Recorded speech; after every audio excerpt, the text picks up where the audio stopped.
नमस्कार दोस्तों, आजाद भारत के इतिहास में पहली बार ऐसा हुआ कि राज्यपाल या राष्ट्रपति की मंजूरी के बिना किसी राज्य सरकार ने 10 कानून लागू कर दिए हैं। आजाद भारत में पहली बार ऐसा हुआ है कि किसी राज्य के राज्यपाल किसी बिल को लेकर बैठे रह गए और बिना उनके दस्तखत और मुहर के राज्य में 10 कानून लागू हो गए। और यह मुमकिन हुआ है सुप्रीम कोर्ट के एक ऐतिहासिक फैसले से। आजाद भारत में यह भी पहली बार हुआ है जब सुप्रीम कोर्ट ने किसी राज्यपाल की हैसियत बताते हुए किसी बिल पर उनके फैसले लेने की मियाद तय कर दी है। अनिश्चित काल तक आप दबाकर नहीं बैठे रह सकते। आजाद भारत में यह भी पहली बार हुआ कि सुप्रीम कोर्ट ने विधेयकों को अटकाने के मामले में राष्ट्रपति की मंशा पर भी सवाल खड़े किए हैं और अपने ऐतिहासिक फैसले में, इन पन्नों में वो फैसले दर्ज हैं, कहा है कि राष्ट्रपति की कार्रवाई भी गैर कानूनी है। राष्ट्रपति को भी अब 3 महीने के भीतर किसी बिल पर हां या ना कहना होगा। गौर से सुनिएगा, राष्ट्रपति के कदम को भी सुप्रीम कोर्ट ने अवैध बताया है। आजाद भारत में यह भी पहली बार हुआ है कि सुप्रीम कोर्ट ने किसी राज्यपाल को फटकारते हुए कहा है कि विधानसभा की तरफ से पास बिल पर आप कुंडली मारकर महीनों तक नहीं बैठ सकते। जी हां, मोदी और शाह की सत्ता ने बीते 10 सालों में बीजेपी और संघ के खजाने से एक से बढ़कर एक ऐसे नगीनों को खोजकर राज्यपाल बनाया है या रिटायर्ड नौकरशाहों को, सरकार समर्थक नौकरशाहों को राज्यपाल बनाया है, जो राज्यों में तैनात होकर खास करके विपक्ष की सरकारों को पंगु बनाने के लिए साजिशें करते रहे। उन पर ऐसे आरोप लगे। विधानसभा से पास बिल को महीनों तक, सालों तक अपने कोल्ड स्टोरेज में दबाकर रखते रहे। केंद्र के इशारे पर कठपुतली की तरह काम करने वाले राज्यपालों ने संवैधानिक मर्यादाओं को ताक पर रखकर राजभवन से चुनी हुई सरकार के खिलाफ तरह तरह के हथकंडों का इस्तेमाल करते रहे और ये आरोप लगातार लगते रहे। सुप्रीम कोर्ट ने 5 दिन पहले दिए गए अपने फैसले में, जिसके कुछ पन्ने मेरे हाथों में हैं, ऐसे राज्यपालों के लिए लक्ष्मण रेखा खींच दी है। मामला तमिलनाडु के राज्यपाल RN रवि के रवैये से जुड़ा था। मुकदमा तमिलनाडु सरकार की तरफ से किया गया था, लेकिन फैसला ऐसा आया कि तमिलनाडु के राज्यपाल अपनी कुर्सी पर बैठे रह गए। सुप्रीम कोर्ट के फैसले के बाद तमिलनाडु सरकार ने बिना उनकी मंजूरी के शनिवार को 10 कानूनों को लागू कर दिया। सुप्रीम कोर्ट के एक फैसले का नतीजा यह हुआ कि उन कानूनों को अमली जामा पहनाने के लिए राज्यपाल के दस्तखत और मुहर की जरूरत ही नहीं रही। इसलिए मैंने कहा आजाद भारत में पहली बार ऐसा हुआ। 8 अप्रैल को अपने ऐतिहासिक फैसले में सुप्रीम कोर्ट ने 2 टूक लहजे में कह दिया था कि राज्यपाल को जनता की इच्छा और संवैधानिक शपथ के हिसाब से काम करना चाहिए, न कि किसी पार्टी की विचारधारा के साथ रहकर। तमिलनाडु के राज्यपाल वहां की विधानसभा से पास 10 विधेयकों को 2 साल 3 साल नहीं 5 साल से अटकाकर अपने पास बैठे हुए थे। कुछ विधेयकों के लिए राष्ट्रपति की मंजूरी का बहाना बनाकर राज्यपाल ने अटका रखा था और इन विधेयकों पर राज्यपाल के एतराज के बाद विधानसभा ने दोबारा वो विधेयक पास करके उनके पास भेज दिया था। फिर भी राज्यपाल कुंडली मारकर उन विधेयकों पर बैठे थे। मामला सुप्रीम कोर्ट पहुंचा था और लंबी सुनवाई के बाद 8 अप्रैल को यह फैसला आ गया। फैसले की कॉपी के कुछ पन्ने मेरे हाथ में हैं। शुक्रवार की देर रात सुप्रीम कोर्ट की वेबसाइट पर 415 पन्ने का यह फैसला अपलोड हुआ और शनिवार को तमिलनाडु सरकार ने राज्यपाल के पास पेंडिंग सभी कानूनों को लागू कर दिया। राज्यपाल की कलम के बगैर ऐसा इसलिए मुमकिन हुआ क्योंकि सुप्रीम कोर्ट ने संविधान के अनुच्छेद 142 के तहत इन विधेयकों को उसी तारीख से स्वीकृत मान लिया था जब इन्हें दोबारा राज्यपाल के पास मंजूरी के लिए भेजा गया था। सुप्रीम कोर्ट ने अपने फैसले में कहा था कि राज्यपाल संविधान द्वारा तय प्रक्रिया से बंधे हैं। विधानसभा से पास बिल को 5 साल तक रोकना जनप्रतिनिधि लोकतंत्र के मूल सिद्धांत और संविधान के खिलाफ है। सुप्रीम कोर्ट ने यह भी कहा था कि राज्यपाल को समझना चाहिए कि विधानसभा का कार्यकाल 5 साल का होता है। निर्वाचित प्रतिनिधि जनता के प्रति उत्तरदायी होता है। जनप्रतिनिधियों को हर 5 साल में जनता के बीच जाना होता है। उन्हें अपनी उपलब्धियों का रिपोर्ट कार्ड देना होता है। ऐसे में राज्यपाल विधेयकों को लटकाकर नहीं रख सकते। इतना ही नहीं, सुप्रीम कोर्ट ने अपने फैसले में यह भी कहा कि अगर किसी विधेयक को राज्यपाल की तरफ से लौटाया जाता है और विधानसभा की तरफ से दोबारा उस विधेयक को पास करके राज्यपाल के पास भेजा जाता है तो राज्यपाल के पास मंजूरी देने के अलावा कोई विकल्प नहीं है। वो इसे राष्ट्रपति के पास भी नहीं भेज सकते। सुप्रीम कोर्ट ने कहा कि जैसे राज्यपाल किसी विधेयक पर अनिश्चित काल के लिए नहीं बैठ सकते, वैसे ही राष्ट्रपति के पास भी पॉकेट वीटो का अधिकार नहीं है, यानी पूर्ण वीटो नहीं है। इसके साथ ही सुप्रीम कोर्ट ने राज्यपाल और राष्ट्रपति के लिए विधेयकों को रोकने की मियाद तय कर दी है। अब किसी भी विधेयक को राष्ट्रपति को भी 3 महीने के भीतर फैसला लेना होगा, किसी भी विधेयक पर। अब जरा सोचिए, ऐसी नौबत आई क्यों? 4-5 दिन पहले भी मैंने वीडियो में कहा था, ऐसी नौबत आई क्यों? क्यों ऐसी नौबत आ गई कि सुप्रीम कोर्ट को विधेयकों को अटकाने के मामले में फैसला देते हुए राज्यपाल और राष्ट्रपति के अधिकारों का दायरा तय करना पड़ा? ये नौबत इसलिए आई क्योंकि तमिलनाडु, केरला, पश्चिम बंगाल, तेलंगाना, पंजाब ऐसे तमाम राज्य हैं जहां गैर बीजेपी सरकारें हैं, वहां के राज्यपाल विधानसभा से पारित विधेयकों को ऐसे ही लटकाते रहे। केरला के राज्यपाल के रवैये के खिलाफ सुप्रीम कोर्ट में अगले महीने की तारीख पड़ी है। बाकी राज्य भी दरवाजा खटखटा चुके हैं। जहां भी बीजेपी की सरकारें नहीं है, एनडीए की सरकारें नहीं है, वहां की यही कहानी है।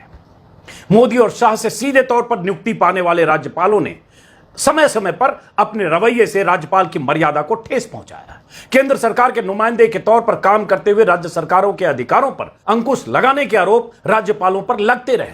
और तमिलनाडु की अगर बात करें, जो तमिलनाडु के जो मौजूदा राज्यपाल हैं, हालांकि वो बीजेपी या संघ से सीधे तौर पर नहीं जुड़े हैं, आईपीएस अधिकारी रहे हैं 1996 बैच के शायद, और लंबे समय तक केरला में पोस्टेड रहे, अलग अलग जगहों पर तैनाती रही, सीबीआई में भी रहे, पैरामिलिट्री फोर्सेज में भी रहे, और उसके बाद रिटायरमेंट के बाद सरकार के उप राष्ट्रीय सुरक्षा सलाहकार बने। और उसके बाद उन्हें 2021 में, पहले उन्हें नागालैंड का राज्यपाल बनाया गया था 2021 सितंबर में, बाद में उन्हें तमिलनाडु के 26वें राज्यपाल के रूप में उन्हें जिम्मा दिया गया। लेकिन 2021 से लेकर अब तक 10 ऐसे विधेयक, हालांकि वो सारे विधेयक यूनिवर्सिटी से जुड़े हैं, यूनिवर्सिटी के रिफॉर्म से जुड़े हैं, उन विधेयकों को राज्यपाल ने ठंडे बस्ते में रखा था और ये बार बार ये मामला उठ रहा था और आखिरकार सुप्रीम कोर्ट में फैसला हुआ, जिसका जिक्र किया। आज के सारे अखबारों में ये हेडलाइन है, जरा हेडलाइन सुनिए। Tamil Nadu governor's conduct showed lack of bona fides, hard to trust supreme court.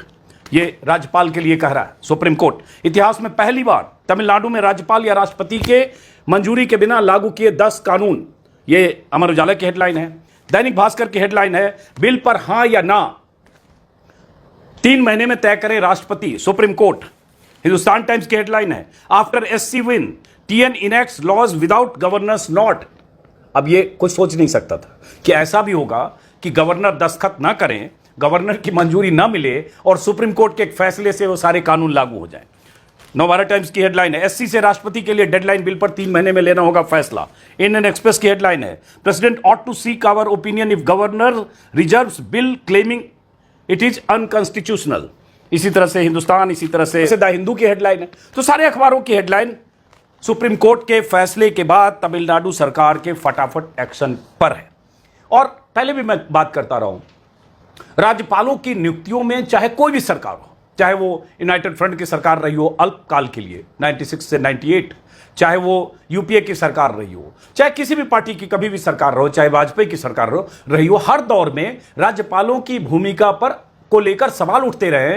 राज्यपालों की भूमिका पर, उनके रवैये पर, संवैधानिक पद पर बैठने के बाद भी संवैधानिक मर्यादाओं को तार तार करने के आरोप लगते रहे। कोई नई बात नहीं है, लेकिन इस दौर में यह बहुत ही ब्लेटेंट होता है, मतलब डंके की चोट पर, खुले तौर पर, और इसकी कहीं सुनवाई नहीं है, कहीं चैनलों में या मुख्य धारा के मीडिया में इस पर कोई सवाल नहीं उठता है।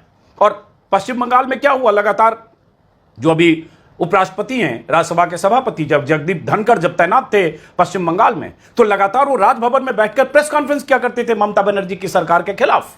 राज्यपाल की कुर्सी पर बैठकर प्रेस कॉन्फ्रेंस करे, पॉलिटिकल लीडर की तरह बात करे, पॉलिटिकल पार्टी, जिस पार्टी की तरफ से, पार्टी की सरकार की तरफ से उन्हें नियुक्त किया गया, उस पार्टी के हितों की हिफाजत करते हुए राज्यपाल एक्ट करे, तो इसे क्या कहेंगे? ये आरोप लगातार लगते रहे।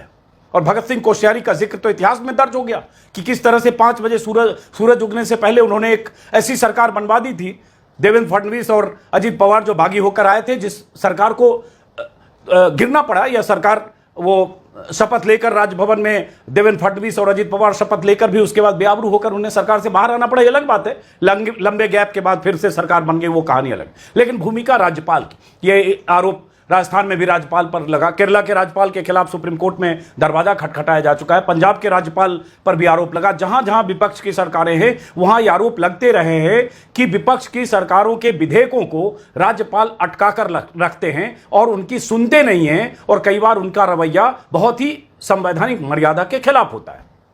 अब जो तमिलनाडु में हुआ है, जिसकी वजह से ये सारे यूनिवर्सिटी अमेंडमेंट बिल हैं तमिलनाडु के, और उसकी वजह से और अलग अलग जो यूनिवर्सिटी है, कृषि विश्वविद्यालय भी है, मत्स्य विश्वविद्यालय भी है, पशु चिकित्सा विज्ञान विश्वविद्यालय है, तमिलनाडु विद्यालय लॉ यूनिवर्सिटी है, उसको लेकर जो 10 कानून है जिसे उन्होंने रोक रखा था, अब ये कानून तो लागू हो गया। लेकिन सवाल उठता है कि क्या इसके बाद भी राज्यपाल कुछ सबक लेंगे? क्या इसके बाद भी अलग अलग उन राज्यपालों में जहां विपक्ष की सरकारें हैं, जहां उन पर इसी तरह के आरोप हैं, क्या उनके रवैये में कोई बदलाव आएगा?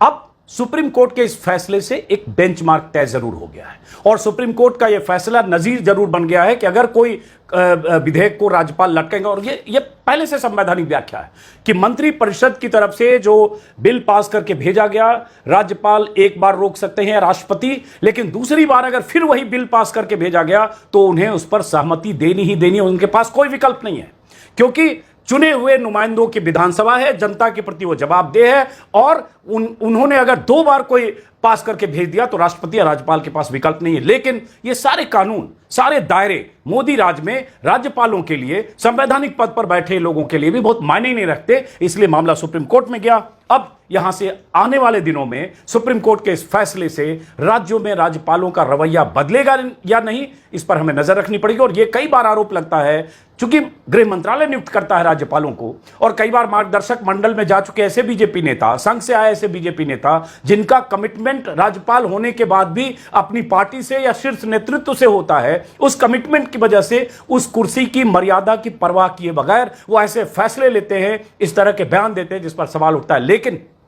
क्या इससे स्थितियां बदलेगी, इसके लिए हमें इंतजार करना पड़ेगा। फिलहाल इस वीडियो को यही खत्म करते हैं एक उम्मीद के साथ। नमस्कार।